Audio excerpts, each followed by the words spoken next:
Kasama po natin ngayon dito si Police Senior Inspector Renato Torres, ang hepe ng Teresa PNP. Kaugnay pa rin ang investigasyon sa ambush dito po sa mag-asawa. Ang isa pong napatay ay konsehal po ng bayan. Magandang hapon po sa inyo, sir.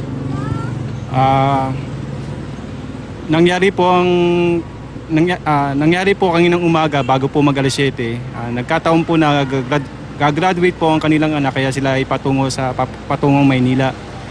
Ngunit sa mapapasin niyo po sa may tulay ay inabangan na po sila ng mga salarin kung saan tinarget po ang mag-asawa kasama po si konsehal. Apo. Sa kabutihan palad naman po ay hindi po nasaktan yung kanilang anak na gagraduate. At dahil na rin po sa tulong ng mga residente dito, sila po ay naihatid sa ating hospital. Ngunit sa kasamaan palad, doon po sila inabutan o doon po sila na matay. Sa ngayon po, ang Rizal Provincial Crime Lab po natin ay inaano po ang proseso upang malaman po kung ano po yung kung paano po sinagawa ng mga salarin ng pamamaril sa mag-asawa, kasama na po si konsehal. Sa tingin niyo ba, mga ilan ho ang gumawa nito bukod doon sa mga nakamotor? Meron kayang mga lookout pa talagang o nag-abang ho doon sa labas ng bahay nila para ma-monitor agad sila, konsehal? Base po sa nakolektang mga ebidensya, meron pong maaring lagpas po sa isa ang gumawa nito dahil yung tama po ng mga bala sa magkabilang pintuan ng sasakyan na Montero ay maaring may 45 o 9mm. Apo, sa dami ho nung tama, ano po, ano hong assessment, ano sa pananaw ito ng pulis, 26 ho yung basyo na nakuha, anong tingin nyo ho dito sa motibo din? Sa ngayon po, pinag-aaralan po namin yung kay konsehal dahil siya po ay isang public servant, maaaring dala na po ng kanyang trabaho at iyon po ang isa sa aming mga tinututukan. Apo. Kanina ho natanong ko yung kapatid ni konsehal kung ito ba may nabangga sa issue ng droga o illegal gambling. Sa investigasyon po ninyo, ano po ang nakikita niyo po?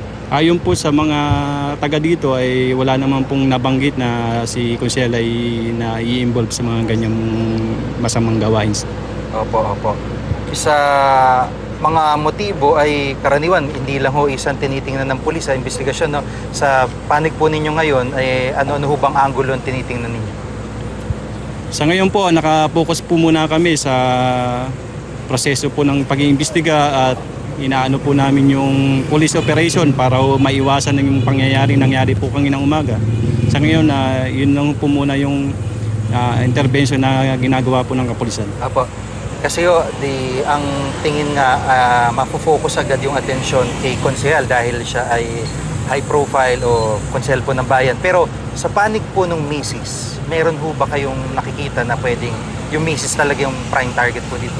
Ang ating pong mga investigador ay nakikipag-coordinate maigi sa kumpanya na ito ay maaaring pinapasukan ng asawa ni Konsehal San Jose.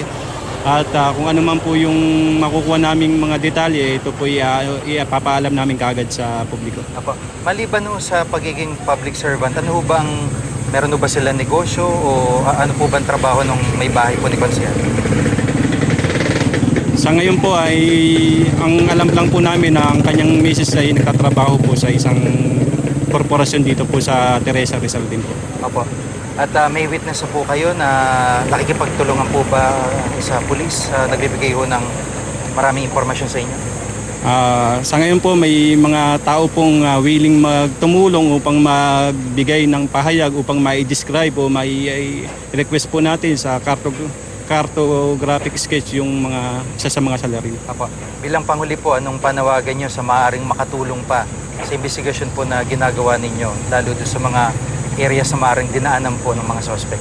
Sa mga nakakita o nakasaksi kaninang umaga sa masamang pangyayari, ang ating pong kapulisan ay handang asistihan ho kayo upang makapagbigay ng anumang impormasyon at Sa mga motorista na napapadaan sa lugar na ito, kami po ay humihingi ng pasensya kung kayo po ay aming maaabala dahil paigtingin po namin ang aming checkpoint o ang oplansita sa lugar na ito.